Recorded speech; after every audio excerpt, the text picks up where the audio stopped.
message royal était un élément important de la session d'ouverture.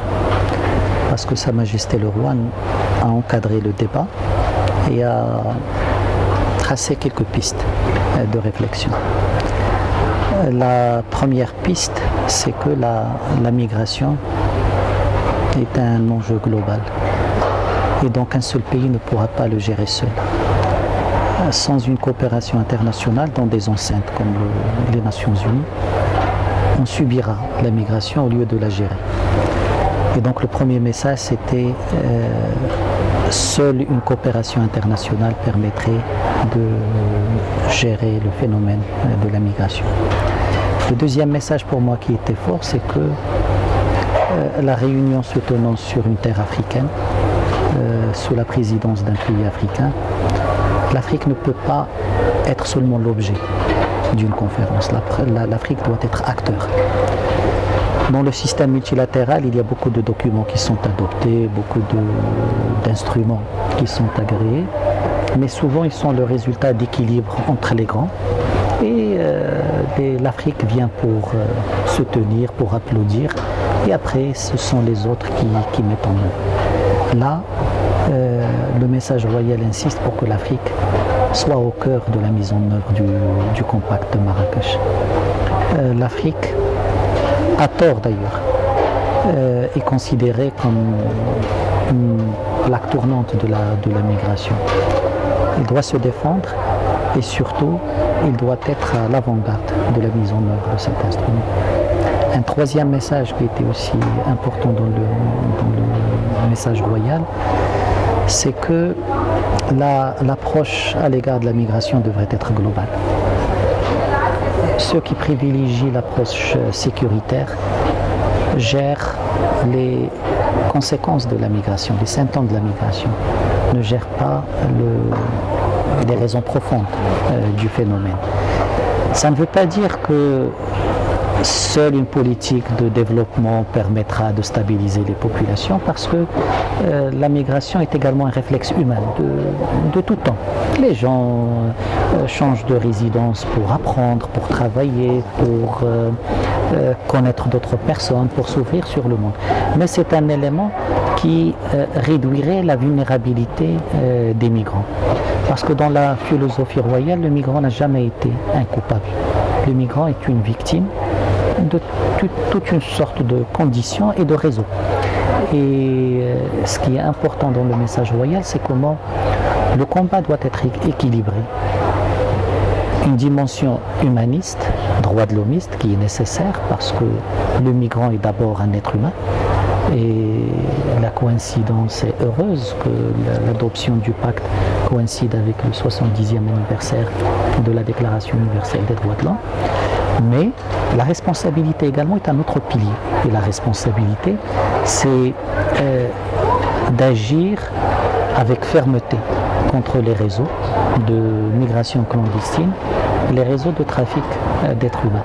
Donc le message royal a fait le constat, mais le message royal a également tracé une vision que ça ne doit pas être un autre document adopté par nous. Dans l'action royale en général, Sa Majesté a dit c'est la diplomatie de la parole et de l'acte. Diplomatie al-qawl wal-fi'l. Et ça veut dire que la diplomatie, l'action internationale, devrait avoir un sens concret. Je me rappelle à Abidjan, Sa Majesté avait dit que c'est l'action qui donne de la crédibilité à la politique. Ce n'est pas le discours. Le discours peut tracer les contours, mais une action diplomatique est jugée par rapport à ses résultats, par rapport aux actes concrets, aux progrès tangibles. Et donc là, ce document a vocation à être mis en œuvre et rapidement. Le Maroc prendra sa responsabilité au niveau interne, mais surtout dans un cadre sud-sud, pour une mise à niveau du contexte africain, pour que l'Afrique ne soit pas à la traîne, pour que l'Afrique ne subisse pas seule l'impact de ce document. C'est un document universel, c'est un document fondé sur la responsabilité partagée. Et donc chacun doit assumer sa part de cette responsabilité. Et on verra qu'on a déjà la signature tout à l'heure de l'accord de siège avec la Commission de l'Union africaine pour l'établissement de l'Observatoire, est un premier pas de mise en œuvre. Parce qu'un des premiers objectifs du pacte, c'est connaître pour mieux comprendre le phénomène. Aujourd'hui, ce qui se dit sur le pacte, ce qui se dit sur la migration africaine, est importé d'ailleurs. L'Afrique n'a pas su développer sa propre littérature sur sa propre migration. L'Afrique n'a pas généré des statistiques propres à elle. L'Afrique n'a pas une compréhension profonde du phénomène. Pourquoi un jeune Africain choisit de quitter son pays? Est-ce que c'est toujours lié à la pauvreté? Et lorsqu'il choisit de quitter son pays, son choix est porté sur le pays voisin africain, sur le pays africain plus développé à côté ou sur un autre continent? Ça aussi, c'est une question à approfondir. Troisièmement, lorsqu'il veut, d'abord quel est le profil de ce migrant africain? Éduqué, pas éduqué, avec une formation professionnelle, sans formation professionnelle. Après, comment il s'organise pour quitter? Comment il tombe entre les mains des réseaux? Combien? Parce que là, on nous parle de paquets qui sont vendus en Afrique subsaharienne. Payez 4 000 € et vous avez 3 tentatives de migration clandestine. Non pas une. C'est-à-dire si la première échoue, voilà, avec des promotions, et donc ça devient toute une industrie. Comment il est développé? Est-ce que ces réseaux sont purement africains? Après, quelles sont les connexions en Europe? Maintenant, il faut chercher les connexions en plein mer. Pourquoi ce migrant clandestin, il est doté d'un numéro de téléphone? Lorsqu'il dépasse la côte 50 mètres, 150 mètres, il appelle. Et il y a un bateau qui vient le chercher. Et le bateau sait où est-ce qu'il doit aller. Et il y aura un autre qui va l'attendre là-bas. Donc c'est toute une organisation qui est faite.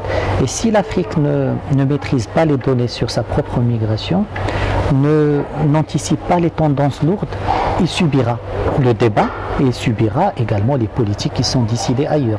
Donc voilà une première mesure de mise en œuvre qui sera décidée à partir d'aujourd'hui. Il a été proposé par Sa Majesté le Roi dans l'agenda et aujourd'hui on va la concrétiser par l'accord de siège. L'Union africaine confie au Maroc sa tâche de créer cet observatoire avec des sociologues, avec des statisticiens, avec des gens qui pourraient suivre le phénomène. Il n'y a pas question de remettre ça au calendrier grec et attendre que ça vienne des pays du Nord pour... Malheureusement, si on ne le fait pas, c'est pour cela que lorsque Sa Majesté dit que l'Afrique ne doit pas subir le pacte et qu'elle doit être acteur, c'est une interpellation de l'Afrique. Ce n'est pas les Africains ne doivent pas rester dans cet alibi, dans ces décidés ailleurs. On doit se prendre en charge et voir comment ce pacte, on pourrait avoir l'appropriation d'abord pour le mettre en œuvre. Monsieur le ministre, comment évaluez-vous les mots forts et les messages forts de Madame la chancelière allemande Angela Merkel, ainsi que la présence du Premier ministre belge? Je pense que c'est une bonne réponse à ce faux débat qu'il a par rapport au compact. S'il est d'ailleurs autour du compact, parce que les arguments avancés, les contextes sont des contextes plus politiciens locaux que des contextes liés à des dispositions du pacte. Je n'ai pas vu, sauf lorsque c'est déformé ou lorsque c'est même inventé, je n'ai pas vu d'argument solide, quelqu'un qui dit regardez, il y a ça dans le pacte et c'est contraignant. La présence de la chancelière, avec tout le débat qu'il y a eu. Moi, j'étais à Berlin le 29 novembre lorsqu'il y a eu le vote. Et après débat fort, la chancelière a eu le courage de mettre sur la table sa participation et sa politique migratoire. Et je pense qu'il a eu 4/5 des voix, il a eu 500 sans abstention et sans contre. Et hier, il nous a dit que s'il n'y avait pas ce débat, il allait envoyer le ministre des Affaires étrangères. Mais il a insisté pour venir, d'abord par reconnaissance, et il l'a dit dans le message, à la politique royale en matière de migration, au rôle du Maroc, de la politique claire du Maroc dans ce domaine-là, mais également pour se positionner dans ce débat de valeurs. Et l'hommage qui lui a été rendu, je pense, explique ça. Le premier ministre belge, là aussi dans un contexte, c'est quelqu'un qui a perdu son gouvernement, sa majorité en tout cas, pour venir ici. Et là, tout à l'heure au déjeuner, il disait que pour lui, il ne pouvait pas regarder les Belges dans les yeux si il ne faisait pas ce que sa conscience lui dictait. Et surtout que le débat n'est pas un débat serein, il n'est pas un débat sur les faits. C'est beaucoup de débats sur des arrière-pensées et sur des dispositions qui ne sont pas dans le texte. Le texte ne minimise pas la souveraineté des États. Le texte n'est pas un texte juridiquement contraignant. Rien que tout à l'heure, des journalistes me disaient quand est-ce qu'il sera soumis au Parlement. Ce n'est pas un texte juridique, ce n'est pas une signature contraignante pour qu'elle passe par les procédures de ratification. On n'a pas besoin. C'est un texte politique qui exprime une volonté, qui fixe des principes et des objectifs. Après, c'est à chaque État de le gérer. Deuxièmement, c'est un texte qui se fonde sur la souveraineté des États. Sa force, c'est de responsabiliser les États. Et si un texte responsabilise les États, ce n'est pas pour affaiblir leur souveraineté. C'est à chaque État de décider comment gérer ses frontières et comment permettre à des étrangers d'entrer, de séjourner sur son territoire. Mais tout ceci doit être coordonné parce qu'on parle d'un problème transnational. Il y a des pays d'origine, des pays de transit, des pays d'accueil. Tout ça doit être géré dans le dialogue. Le débat n'est pas entre laxisme de ceux qui sont là et fermeté de ceux qui ne sont pas venus. Le débat n'est pas entre les pour-migration qui sont ici et les anti-migration qui sont là-bas. Le débat n'est pas entre ceux qui veulent ouvrir les frontières complètement et ceux qui veulent construire des forteresses. Le débat doit être reposé, c'est ça l'intérêt de Marrakech. Les paramètres doivent être reposés dans la sérénité. On a un phénomène inéluctable parce qu'il est lié à la nature humaine. Est-ce qu'on veut le subir ou est-ce qu'on veut le gérer? Si on veut le gérer, on ne peut le faire que dans un dialogue, dans une coordination. Ceux qui ne sont pas venus, comment ils vont gérer après? Comment ils vont gérer bilatéralement? Comment ils vont gérer au niveau régional? Comment ils vont s'inscrire dans une dynamique où il y a 183 pays qui sont là et qui ont adopté? Est-ce qu'ils vont considérer que ces 183 pays sont dans le tort? Ces 183 pays ont choisi d'avoir un référentiel commun, d'avoir des objectifs partagés et d'avoir des principes et des convictions communes. Comment on peut comment ces 10 pays se sont isolés par rapport à cette dynamique? Dont parmi eux les États-Unis qui ne croient plus apparemment au multilatéral, mais qui se trouvent aujourd'hui. Pour moi, au moins les États-Unis ont refusé de participer dès le début.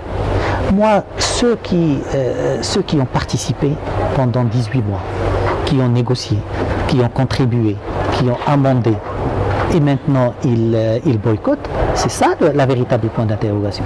Les Américains pourraient dire, dès le départ, ils ont dit, on ne s'engage pas. Ils n'ont jamais participé à une réunion préparatoire. D'autres pays ont fait tout le parcours, ont eu leurs amendements introduits. Mais un des facilitateurs, il y avait 2 facilitateurs, le Mexique et la Suisse. Un des facilitateurs n'est pas ici. C'est-à-dire, il n'a pas seulement, il a piloté l'opération. Au cœur du processus. C'est lui qui a essayé de rapprocher les positions. Et aujourd'hui, il n'est pas là. C'est cette perception du multilatéralisme qui me fait peur. Parce que le multilatéralisme peut être un espace de divergence, de combat, d'opposition. Mais le multilatéralisme ne peut pas avancer en quittant la salle. Le multilatéralisme ne peut pas être à la carte. Aujourd'hui, vous êtes avec moi, demain, non, ça ne m'intéresse pas, je sors. Et lorsqu'il s'agira de leur sujet, imaginons un instant qu'il s'agissait de la lutte contre le terrorisme. On pourra dire non, chacun gère à sa manière. Et la nébuleuse terroriste peut travailler comme elle veut parce que moi j'ai mes frontières. Le multilatéralisme ne peut pas fonctionner comme ça. On est dans un village planétaire. Soit on le gère ensemble et sur tous les sujets, soit chacun pour soi et pour tous les sujets. Et malheureusement, cette approche à l'égard du multilatéralisme, c'est ça ce qui est risqué. Il faut miroiter cet épouvantail, justement. Moi je pense qu'il faut chercher dans les échéances européennes pour comprendre beaucoup de choses. Le Pen, par exemple. Il y a des élections européennes au mois de mai. Mais notre défi, moi, en tout cas, la position du Maroc, ce n'est pas de stigmatiser ceux qui ne sont pas là, c'est de prendre le pari à chaque fois positif. Ils ne sont pas à Marrakech, on va voir, on doit les convaincre par la mise en œuvre, on doit les convaincre par le test. Ils vont voir que le pacte n'est pas contraignant. Ils vont voir que les politiques nationales ne changent pas. Au contraire, les pays peuvent s'appuyer sur le pacte pour être plus entreprenants dans la défense de leurs frontières. Ceux-là même qui ont des politiques de fermeté, ils auront besoin du pacte pour parler à d'autres. Mais sinon, si on perd le référentiel commun, si on perd le lexique commun, il y aura un problème. Et c'est pour cela que aujourd'hui notre position, ce n'est pas de les stigmatiser ou de les critiquer, mais de dire on regrette, c'est des décisions souveraines qu'on respecte, mais on va vous démontrer que vous êtes dans le tort. Et la porte reste toujours ouverte. Oui, mais c'est un document, chacun pourra s'y joindre quand il veut. Ce n'est pas une... c'est-à-dire, il n'y a pas un moment, soit vous êtes dedans, soit vous êtes dehors. Et c'est pour cela que je m'attends à ce que certains changements puissent intervenir dans certains pays. Monsieur le ministre, un dernier point. Pensez-vous pas que ce qui s'est passé autour de cette histoire de migration et les craintes dans les populations un peu partout, on a vu les gilets jaunes sortir en parler, c'était le sujet et ça a donné un effet incroyable de communication et de notoriété à cet événement et a placé Marrakech au cœur de l'actualité et politique et géopolitique et sociale. C'est sûr que ce contexte a donné plus de visibilité politique et médiatique à Marrakech, à la réunion de Marrakech. La thématique elle-même est très clivante et donc il attire. La migration est devenue un sujet présent dans l'ordre du jour de toutes les réunions bilatérales, régionales et multilatérales. Il n'y a pas de pays qui se rencontrent où ils ne parlent pas de migration entre l'Europe et l'Afrique, entre l'Amérique du Nord, l'Amérique du Sud. Donc le sujet est important. Et aujourd'hui, Marrakech sera un moment, il y aura un après et un avant Marrakech. Parce que le débat a changé. Parce que pendant, en tout cas, les 3 derniers mois, malheureusement, parce qu'on n'a pas été peut-être, moi je dis ceux qui sont ici, n'ont pas été entreprenants en termes de communication. On a subi des fake news, on a subi. Aujourd'hui, c'est la première prise en main de l'autre côté. Et donc Marrakech aujourd'hui va développer son propre lexique, sa propre terminologie, son propre optimisme. Hier dans la réception, j'ai dit qu'il y a un esprit de Marrakech. Lorsque le GATT a été, l'OMC a été créé ici en 1994, lorsqu'une convention sur la propriété intellectuelle pour les non-voyants, qui était un sujet très très difficile, a été adoptée ici à Marrakech. Parce que la COP22, dans un contexte aussi difficile, s'est tenue ici, cette ville a un esprit, et c'est l'esprit de construire ensemble. Et cette ville a une magie, qui est la magie de l'optimisme.